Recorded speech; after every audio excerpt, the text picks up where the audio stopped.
Assalamualaikum warahmatullahi wabarakatuh. Perkenalkan, saya Trisha Nur Asni Destianti dari kelas Agro B. Di sini, saya akan menjelaskan pembahasan soal ujian tengah semester mata kuliah Teknologi Pengolahan Daging, Ikan, dan Hasil Laut.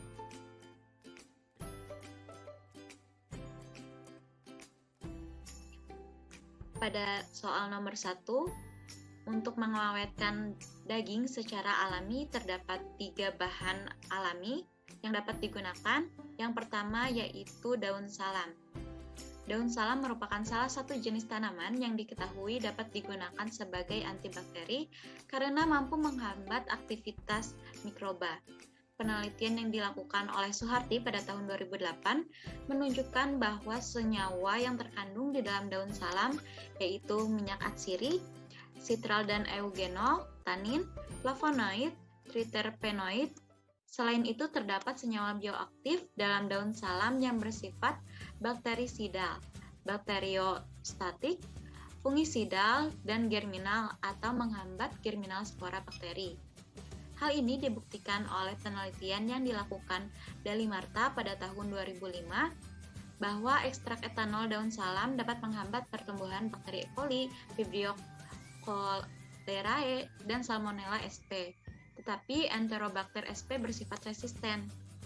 Penelitian Noveriza pada tahun 2010 juga menunjukkan bahwa ekstrak metanol daun salam dapat digunakan sebagai anti jamur pada pertumbuhan Fusarium oxysporum.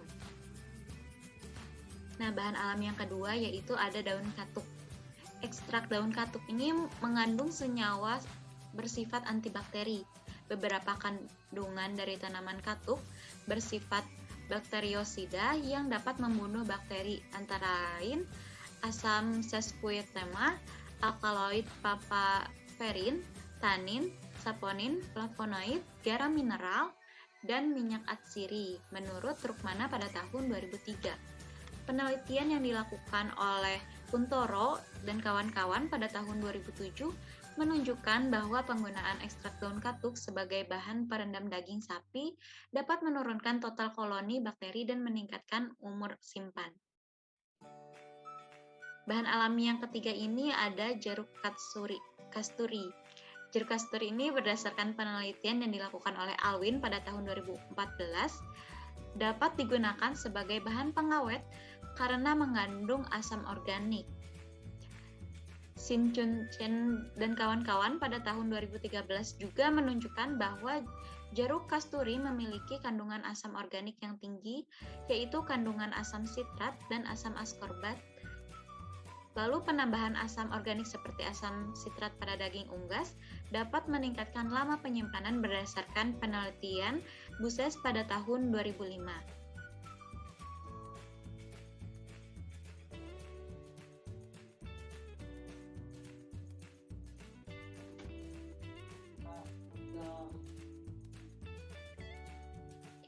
Meskipun sebagian banyak orang sudah mengetahui, terutama produsen makanan, bahwa boraks dan formalin berbahaya jika digunakan pada produk pangan.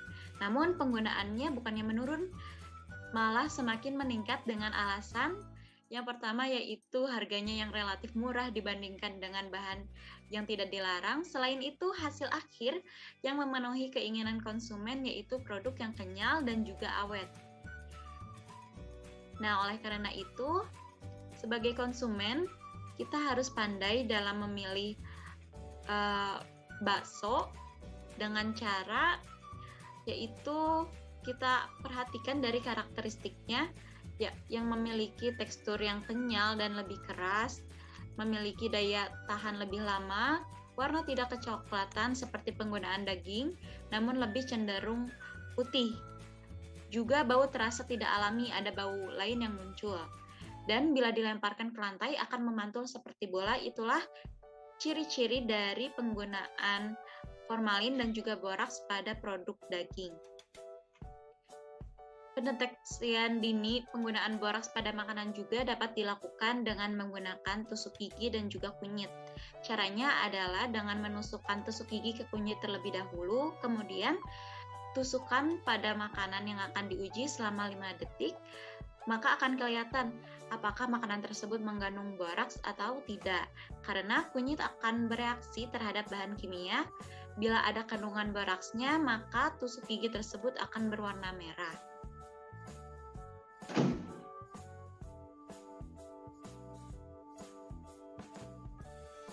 Lalu bagaimana alternatif yang bisa digunakan untuk menggantikan formalin dan juga boraks?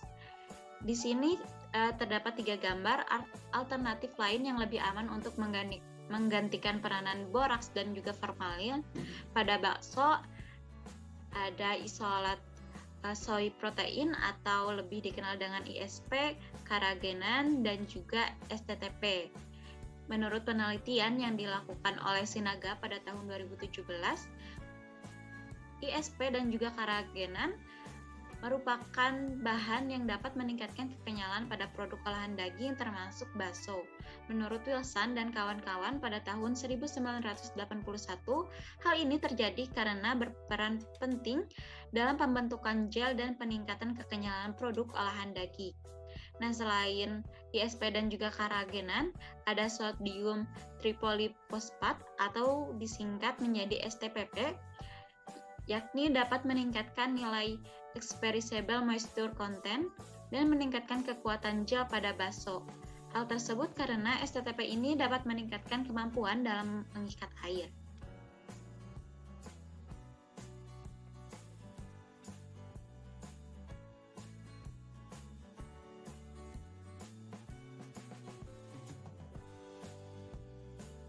Menurut Saputro pada tahun 2016, curing daging secara tradisional dikaitkan dengan daging olahan untuk tujuan mengubah karakteristik warna, tekstur, cita rasa, keamanan, dan umur simpan yang membuat produk ini unik dari produk daging lainnya.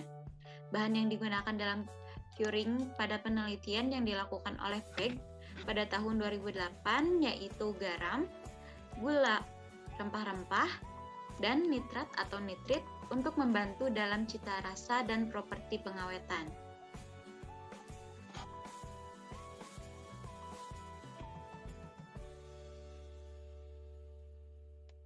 Dalam implikasi curing, nitrat dan nitrit adalah bahan yang penting untuk daging curing karena senyawa ini bertanggung jawab untuk karakteristik unik, sifat khas yang mencirikan produk daging curing.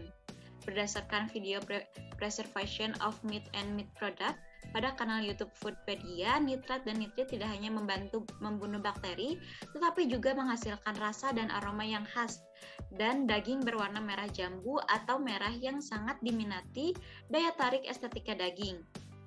Nitrat akan efektif sebagai agen curing jika direduksi menjadi nitrit. Penelitian Saputro pada tahun 2016 menunjukkan bahwa nitrit memiliki efek positif yang menguntungkan yang bertanggung jawab untuk pengembangan warna dan cita rasa curing, sumber antioksidan yang kuat untuk melindungi cita rasa dari ketengikan, dan beraksi sebagai antimikrobial yang kuat untuk mengontrol pertumbuhan Clostridium botulinum, penghasil toksin botulisme yang mematikan.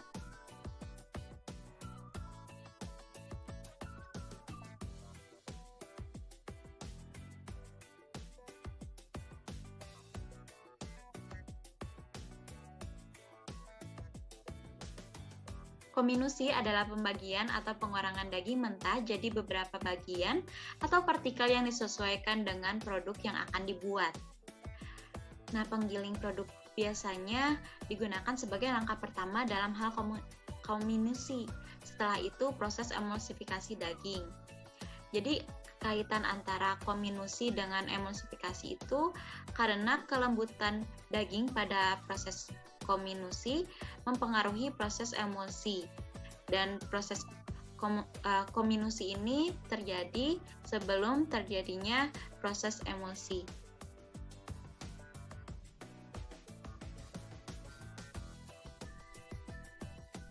Berdasarkan video Basic Meat Processing Procedures pada kanal YouTube Foodpedia, daging harus benar-benar digiling menjadi partikel lebih kecil. Partikel tergantung pada persyaratan jenis produknya yang akan digunakan untuk kominusi. Kominusi meningkatkan keragaman keseragaman produk, dan meningkatkan kelembutan dengan mengurangi ukuran daging. Jadi kelembutan daging akhirnya meningkat. Penggiling daging atau alat pengiris daging khusus digunakan untuk proses kominusi. Jadi bagaimana tepatnya sosis dikominisi? Nggak nyambung.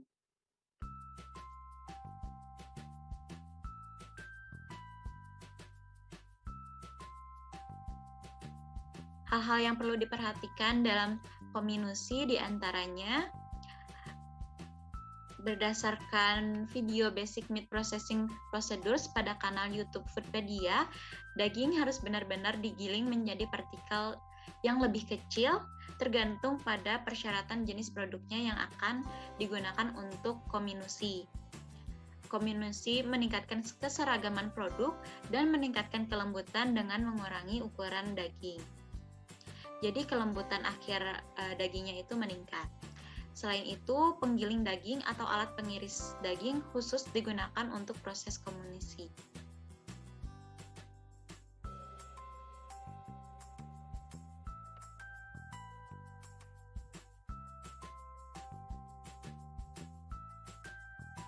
Menurut Syam, pada tahun 2019, pada penelitian tentang substitusi tepung sukun sebagai filler binder dalam bakso daging sapi, menyatakan bahwa substitusi tepung sukun sebagai binder atau daya ikat air tidak berpengaruh nyata terhadap bakso daging sapi.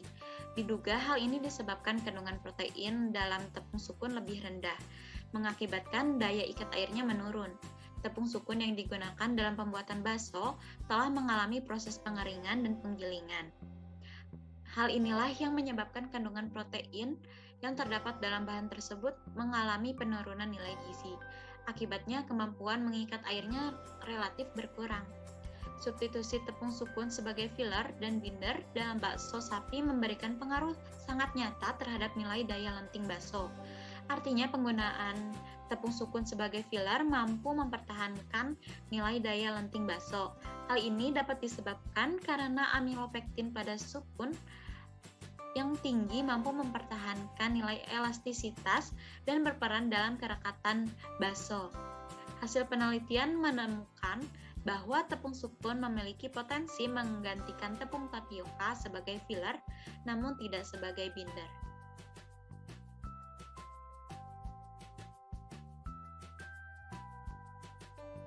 Pada penelitian kedua yang dilakukan oleh Tarigan pada tahun 2020 dengan judul Mutu Bakso Ikan Kakap dengan penambahan bubur rumput laut menyatakan bahwa tepung tapioka merupakan salah satu bahan pengikat yang digunakan untuk meningkatkan daya ikat air. Akan tetapi mempunyai pengaruh yang kecil terhadap emulsifikasi dan menghasilkan kualitas bakso yang baik. Oleh karenanya dilakukan penambahan bubur rumput laut dalam pembuatan bakso ikan untuk memperbaiki kualitas produk karena sifat fungsional rumput laut sebagai emulsifier. Penggunaan rumput laut sebagai bahan tambahan dalam pembuatan bakso ikan dapat meningkatkan nilai gizi dan kandungan serat pada produk bakso. Penelitian tersebut membuktikan bahwa bakso ikan kakap dengan penambahan bubur rumput laut memberikan pengaruh yang signifikan terhadap rasa, keempukan, dan kandungan kimiawi.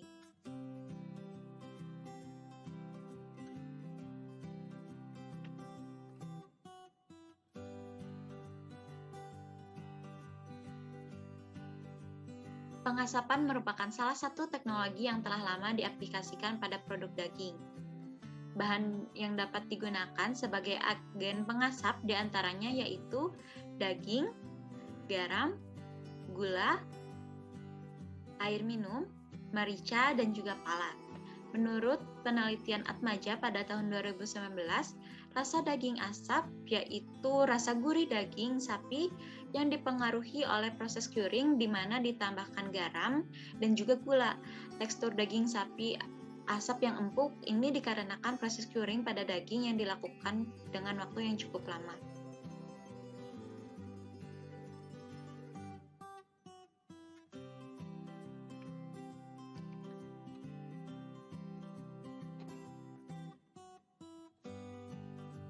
Dampak pengasapan ada kepada karakteristik sensori dan juga untuk masa simpan. Jadi pengasapan memberikan nilai lebih jika dibandingkan dengan produk perikanan atau daging yang diolah dengan penggaraman atau pengeringan. Menurut Martins dan kawan-kawan pada tahun 2007, saat ini pengasapan ikan dilakukan dengan alasan utama untuk memberikan penampakan dan flavor yang khas, yang dapat dideteksi, diidentifikasi atau dipersepsi dengan indera manusia. Penelitian Todd dan Pothas pada tahun 1984 pada ikan asap, flavor yang ditimbulkan dipengaruhi oleh kandungan senyawa volatil seperti fenolik dan karbonil serta kandungan senyawa non-volatil seperti asam amino bebas dan garam anorganik.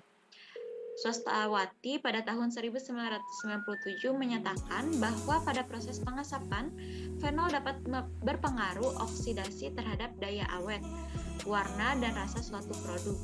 Unsur-unsur fenol dalam asam organik adalah dua unsur yang paling banyak melekat pada produk pengasapan dan menghasilkan warna yang khas pada daging. Lalu mengapa pengasapan dapat mempengaruhi masa simpan daging? Jadi, senyawa-senyawa kimia yang terkandung dalam asap mempunyai efek bakteriostatik, bakteriosidal, dan menghambat lemak. Purnomo pada tahun 2012 menyatakan bahwa fenol mempunyai efek menyerupai antioksidan BHA atau butyl hidroksianisol dan PG atau profil galat yang menghambat reaksi oksidasi sehingga produk daging bisa tahan lebih lama.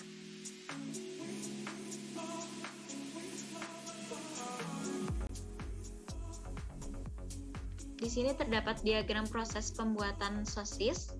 Jadi yang pertama itu pada daging sapi tanpa lemak dilakukan penimbangan sesuai dengan formulasi, dilakukan pencucian, penirisan. Dalam proses penirisan ini dihasilkan limbah berupa air kotor. Lalu setelah itu daging sapi yang sudah bersih dihaluskan dengan dicampurkan air es. Setelah itu ditambahkan minyak natural wheat fiber, ISP, merica bubuk, bawang putih bubuk, dan juga garam, disatukan dengan daging yang sudah halus, lalu dicampurkan dengan tepung tapioka. Setelah sudah dicampurkan dengan rata, lalu dimasukkan ke dalam stuffer. Sesudah itu disemprotkan adonan daging disemprotkan ke dalam selongsong, dilakukan pemadatan sepanjang selongsongnya, lalu diukur sesuai dengan keinginan dan dilakukan pengikatan menggunakan benang kasur. Setelah beres pengikatannya, lalu dilakukan perebusan menggunakan air panas selama beberapa waktu. Setelah matang, dilakukan penirisan. Penirisan tersebut menghasilkan limbah berupa air kotor. Lalu sesudah sosis itu dingin, dilakukan pengguntingan sesuai dengan ukuran-ukuran sosis yang sudah ditentukan tadi. Pada pengguntingan ini menghasilkan limbah berupa benang kasur, dan jika sudah dilakukan pengguntingan, berulah menghasilkan produk berupa sosis.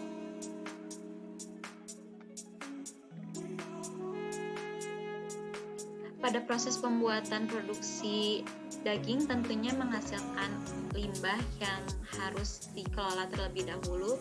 Yang sudah saya sampaikan bahwa pada proses pembuatan sosis menghasilkan limbah berupa air bekas cucian, air bekas perebusan, dan juga benang kasur. Lalu bagaimana alternatif pemanfaatan hasil samping pengolahannya? Untuk air bekas cucian dan air bekas perebusan sosis ternyata dapat kita manfaatkan untuk menjadi pupuk cair untuk tanaman.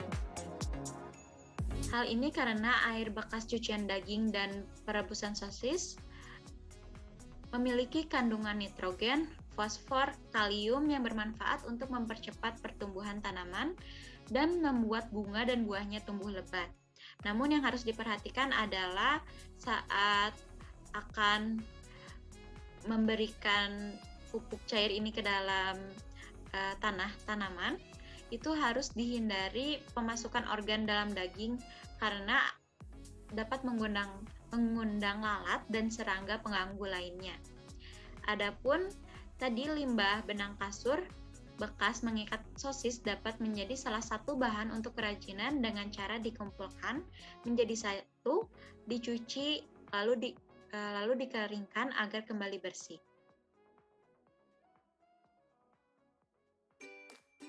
Berikut merupakan daftar pustaka yang saya pakai untuk mengerjakan ujian tengah semester.